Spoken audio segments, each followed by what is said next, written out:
Wait, no! It's too much! That's too much! No! Hello everyone and welcome to Action RPG. I'm your host Aaron, and for today's video we're headed to the world of Last Epoch. Today is Tour of the Erased Interview 2. Friend, content creator Gazzy had on Carve and senior developer co-founder of VHG Mike, and they answered so many awesome questions. Now, I've only done this one other time ever. This will be Dev Chat 165 Part 1. And this isn't because I'm trying to milk content or anything like that, but this Dev Chat video would literally be over an hour long if I tried to get it all in one video. So this is going to be Part 1, and then tomorrow will be Part 2, where we actually go over the questions. Now, for Part 1 of Dev Chat 165, Carve went off the rails, and he actually logged in to CT Test Server Season 2 Update 1.2. What you're about to see is actually what's coming in April 2nd, and he pretty much gave away the farm. You're going to get to see Sentinel reworks, you're going to get to see the new skill Heartseeker, which is what I will be starting my seasonal character on. It is absolutely awesome. So for this Part 1, all we're going to do is focus on the in-game 1.2. Carve, take it away. So, Volatile Reversal is now a combo ability that first it jumps forward in time, and then when you use it again, it goes back, and it does some... So let's read through this really quick. This is the new Volatile Reversal, and as you can see, this is a completely updated skill tree. A combo ability that jumps forward in time to a target location and performs a melee attack on arrival. Recast within 3 seconds to jump backwards in time to your original location and perform a melee attack on arrival. So you could ping back and forth with your melee attacks, but there's also other things you could do with it. Melee attack on both cases. I think I'm just gonna unspec this so I can show you the default. So the first, and then if I do second, it just slams backwards where I was. So forward and back. It's pretty cool. It's pretty cool, and you can do some interesting stuff with it. Watch this. For example, Devouring Orb has some cool new tech here, where you can consume all other orbs. So, do I actually have it here? So if I just cast Devouring Orb here, normally if you cast another one, it's just there, but now it consumes the other one, and it does more damage, and is bigger as a result. So one of the cool things here is that you can bring them with you. With the and that means that you can like pile them up into like this one big pile of stuff, and then it does a lot more damage. Yeah. That's Gazzy in the background. Other interesting stuff, like you can actually make it not be a traversal skill. It still has a cooldown, but then you can use other abilities if you want, and there's just a bunch of interesting stuff here. There's a so in the skill design, the base function, you have the first and the second one. So you have the ability to go back in time. So we can do stuff in that time period. For example, we can just provide you frenzy when you're between the first and the second. But if you want to, you can just remove the second combo altogether. So now you can actually just it's a true movement ability. Doesn't go backwards ever. And that removes the possibility of staying with the frenzies, for example. Yes, because you no longer have the ability to go backwards. Exactly. So what I like a lot is, that's my little Devouring Orbs. I put them back, and then we'll just there's some cool stuff there. That is pretty cool. What else? Yeah. We have so many changes here. Oh yeah, Sigils of Hope is no longer sigils. It's now Symbols of Hope. Symbols of Hope. Yeah. And we completely changed. So this is completely changed. So you used to have to put on the Sun Seal ring for it to auto trigger. Now it just auto triggers every 2 seconds. Every 2 seconds summons a symbol that orbits you, causing you and your allies to attack and spell. You and your allies attacks and spells to deal 3 additional fire damage and increase health regen by 20%. Unbelievable. You don't even need the damn ring anymore. It's the base functionality of it. So previously, you had basically 3 ways since we introduced the unique. But for the vast majority of the time of the skill was you cast it, it costs a lot of mana, and you have a duration for the sigil that give you some buffs. So now they just automatically generate over time, and then when you actually use the button, you get a defensive buff, and it consumes them, and then you wait them to get again. So Okay. you see here, I have 5. It shows 5 on the icon here because I used when I had 5, and now they just come back. Come right back. Yeah, and you can like influence how fast they come back. I think here. And why? By the way, the new unique And there's has some been other changes in the changed skill for tree the here, old but unique. the skill tree, like the overlay here, looks pretty much the same. But there's been some changes. Like for example, the Divine Flare. I think you can kind of maybe even make it an actual build now. You remove the defensive part of it, but now you don't have to generate the sigils anymore to then use Divine Flare. Now they are just generated, and then you just use Divine Flare instead. So it also saves you mana like that a lot. Other cool things. Vengeance, the first skill you get. I think the skill tree has changed a bit. Yeah, okay. So You guys are gonna love you can this. now convert it to Void, which is kind of cool. Oh. Full void conversion. We got a nice little scaler here that gives you a Fistpen with your extra overcap physical resistance. And I think if you convert this also applies to the other ones. So if you convert it to fire, it goes to fire. If you convert it to void, I think you have fire conversion somewhere. Yeah, you have that too. You can turn your iron blades that nobody really used before Never. into forge weapons now. And the iron blades can also be kind of useful. And there's some other stuff like buffing your erasing strike here. You're smashing your face. So against many Abby big with your updates. vengeance to get your damage mitigation from vengeance, and then you smack it with erasing strike and do more damage. Yeah, don't What let me else? stop you. Keep going. What else? What else? You can just hover over every node real quick. Javelin. for a few Okay. seconds. Hold on. What he is about to show is going to be a fan favorite, I think, for season 2. Okay, here's big. This is a big one. So previously, in the past, when you combined the Siege Barrage with Divine Fury, the Divine Fury, which is just adds like new, the PoE, D2 Lightning Fury. When you hit something, it just throws more stuff. So previously, these two did not work together. Well, that's changed. So now it does work. So you can throw a lot of lightning with Javelin now. That looks amazing. Show me that one more looks time. pretty good. Yeah. For the people in the back needs to see that again. Yeah, it's pretty fun. That's So it beautiful. helps a lot. And now you can do So now, yeah. spear scaling with Yeah. Javelin is automatic, and as Forge Guard, you can now do Yeah. spear with a shield. I'm not sure if I want to open my passive trees for you here. Yeah, right. That's a minefield. There's a lot of changes in there. So maybe we'll say that for He didn't future. show it. Multistrike can now Oh, this looks shotgun. great.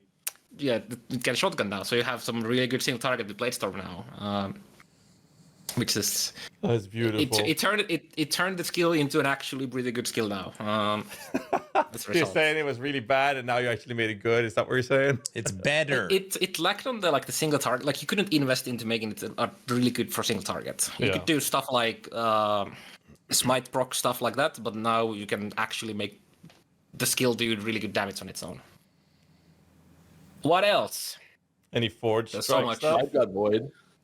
I think both Forge Strike and Smelter Spat are just better, basically. Better. Ring of Shields, yeah. Ring of Shields, this node that nobody ever took. I think you might be able to do something with it because Forge Ring of Flames. Shields is a minion skill.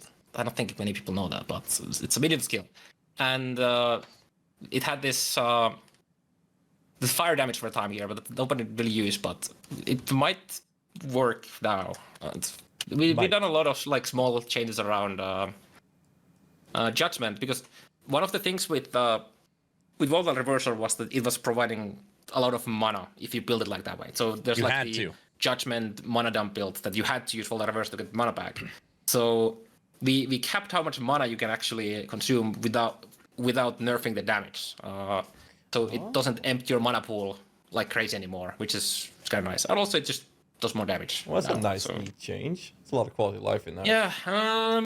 So this is what I've been trying to tell people without giving away everything, is that you could see as he's jumping from skill to skill in Sentinel, everything's been tweaked or changed or moved or buffed, or like every single skill has something in it. And by the way, I'm sorry, I know I sound a little nasally. I'm fighting a little cold right now. And obviously the quality of this isn't great because this is Ghazi ripping off Discord and then me ripping off his Twitch Discord. So just know that, yeah, I know visuals aren't great.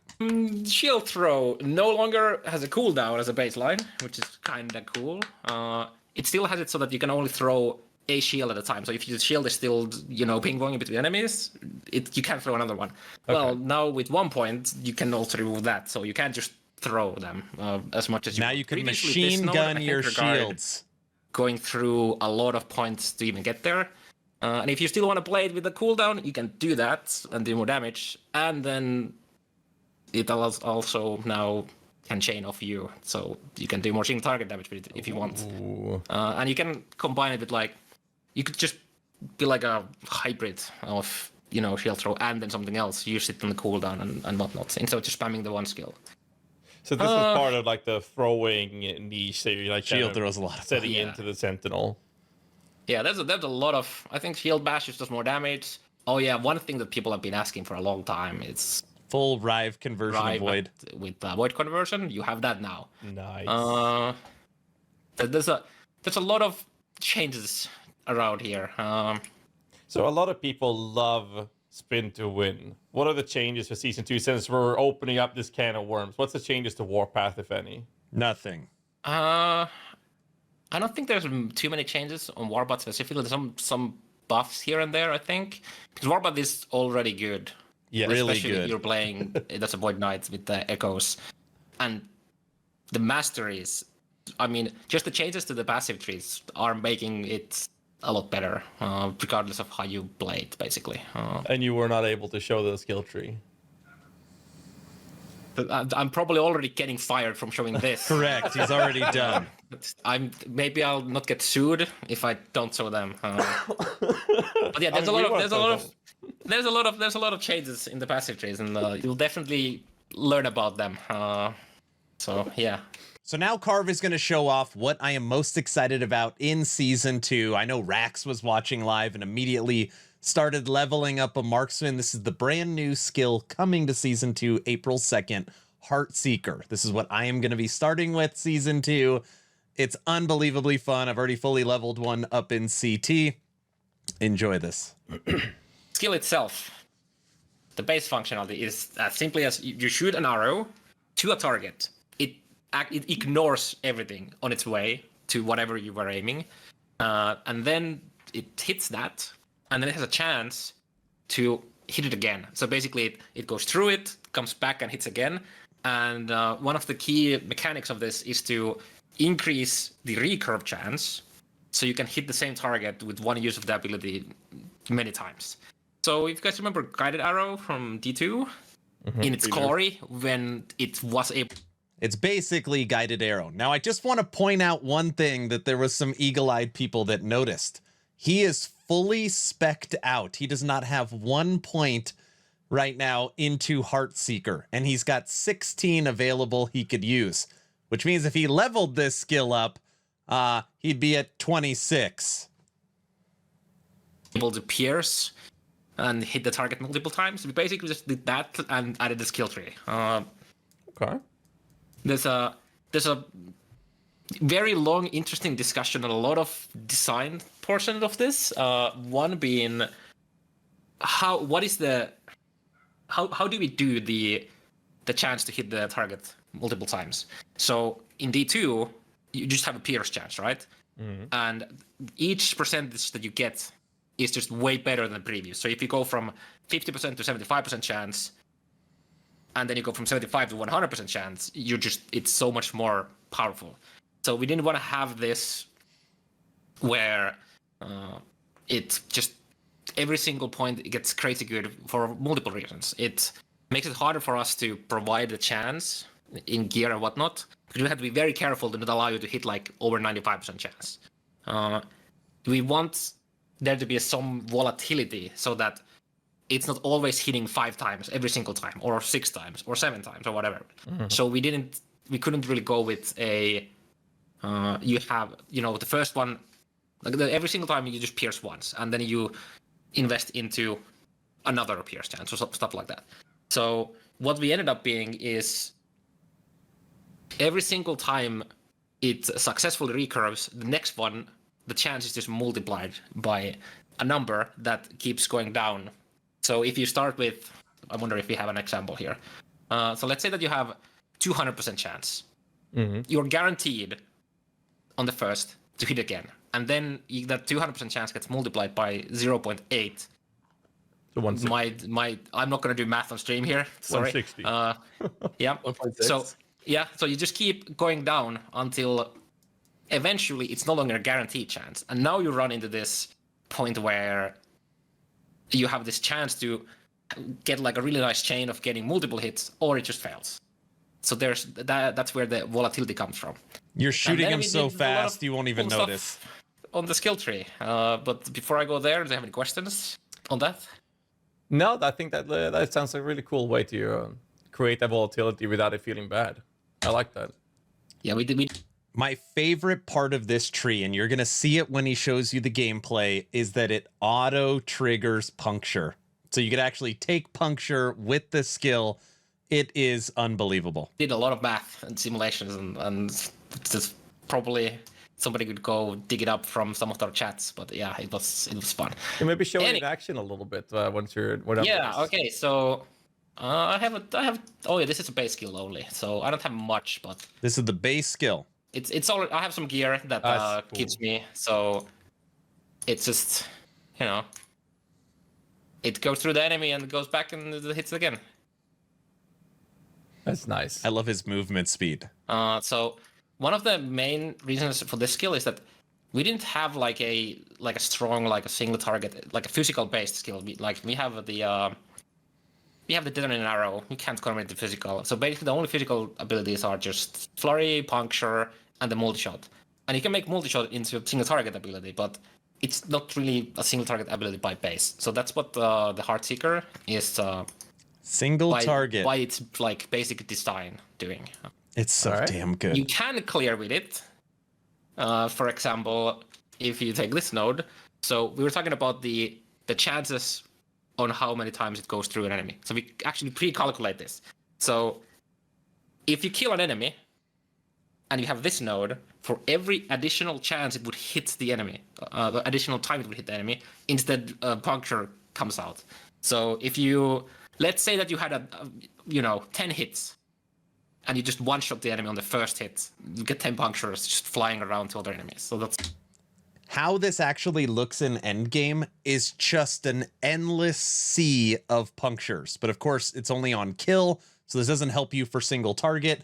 But Heartseeker is already really good at single target by itself. Unbelievable skill. Huh. That's basically the only node inside the skill tree itself that builds like AoE. Yeah. Oh yeah, I guess another thing about the basic functionality: if the target dies, it will just find a new target to hit with the remaining recurves. It'll find another target. So it doesn't just like vanish. It'll seek another one to do damage to. And this is screen wide, or You can shoot it. It's a very large like the range. recurve retargeting. Yeah, the retargeting is very long range. Okay.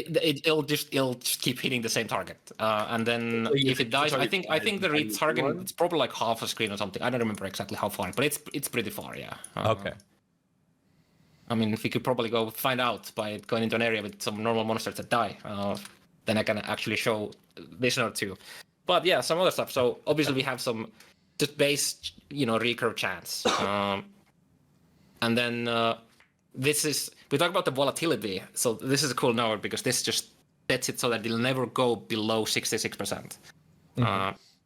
So this allows it to potentially go for some crazy amount of hits. Yeah. And then obviously we had to put a deck scaler there, so stack decks and you get more recurve chance.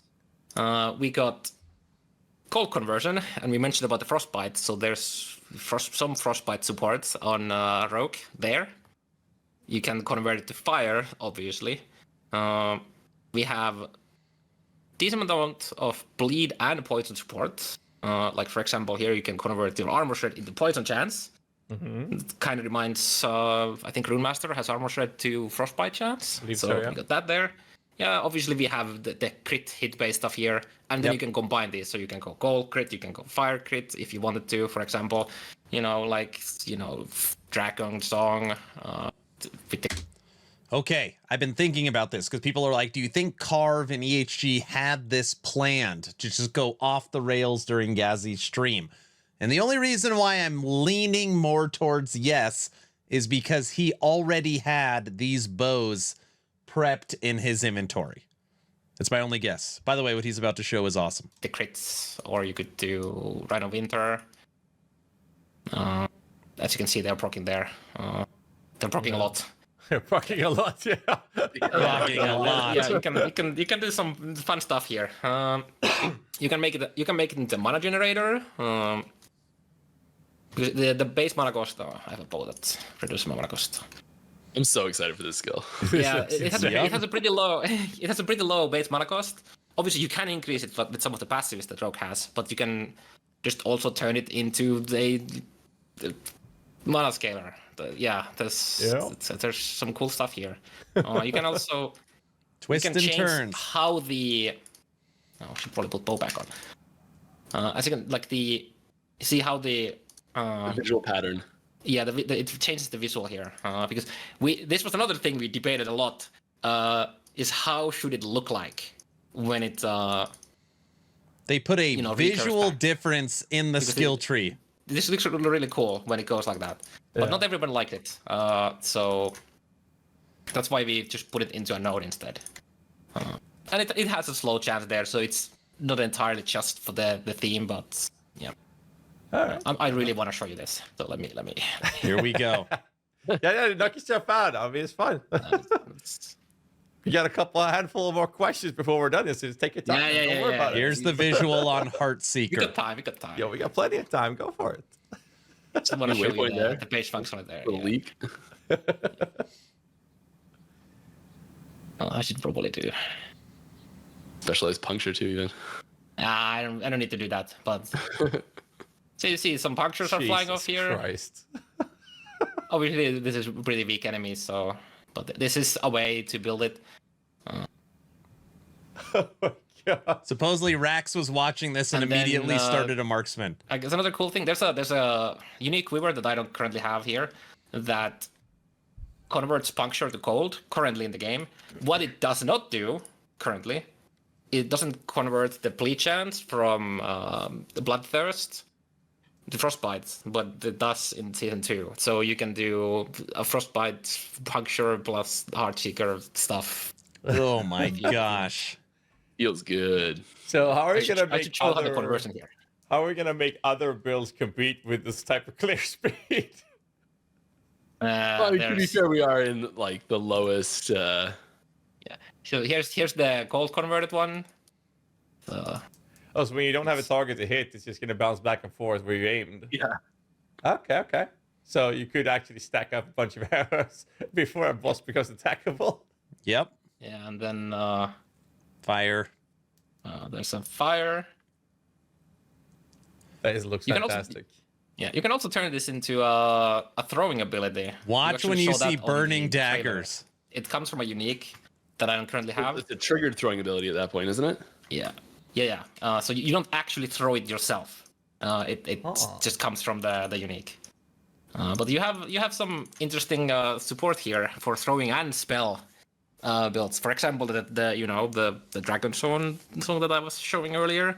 And this is interesting because this scales with how many times you recurve. So there's a reason for you to stack the recurve as much as you can because you just want the buff to go as high as you want, right?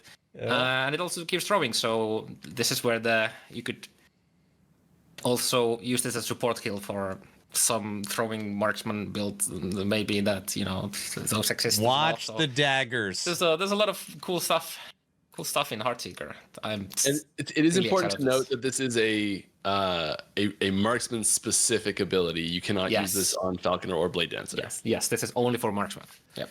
So it's past the chain, basically, is what you're saying. I think it's a 30 point. It's 30 points, I would look at the game, but then I would show the skill tree, and you don't. I don't No, want it's all good. I don't think there's a lot of changes for the passives on marksman though, but yeah, it's locked to marksman. Let's not get you sued.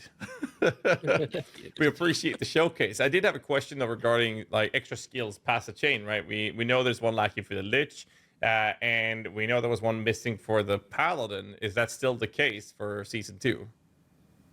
Yes, the only brand new ability for Season 2 is Heartseeker. Here it comes. There's Volatile Reversal is essentially a new skill because it's so heavily reworked. Mm-hmm. But yeah, the only new one is Heartseeker. We are still looking to I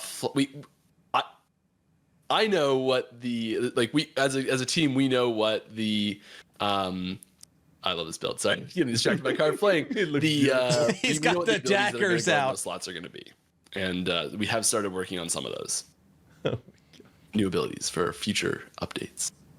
That sounds amazing. I mean, right now we have like this electrical theme going on for the Paladin specifically. Would it be a far stretch to seize another type of minion archetype for that? I'd have to ask. I'm sorry, it's just me. I think we're going to be leaning more into the Holy Warrior side of the character than the minion side, because we want to keep minions more a focus on Forge Guard than on Paladin. So I think that's unlikely. Okay. But you never know. All right, everybody, that is the gameplay showcase. You got to see the new Volatile Reversal. You got to see Heartseeker. You got to see Javelin. I am telling you, Season 2 is going to be unbelievable. There was so many positive comments during this over 2-hour live stream. And again, this is only part 1. So tomorrow morning, I'll be dropping part 2. That's going to be the actual interview portion where we get questions or answers to the questions that Gazzy puts out there, which also has a ton of awesome information. So let me know in the comment section below. Do you plan on logging in to Last Epoch April 2nd? And I guess the better question is, do you plan on logging in again on 4/4 over potentially PoE 2? Let me know your thoughts in the comment section below. I will be playing Season 2 Subathon 3 Heartseeker Marksman. Hopefully you were entertained or at least learned something. Aaron, out.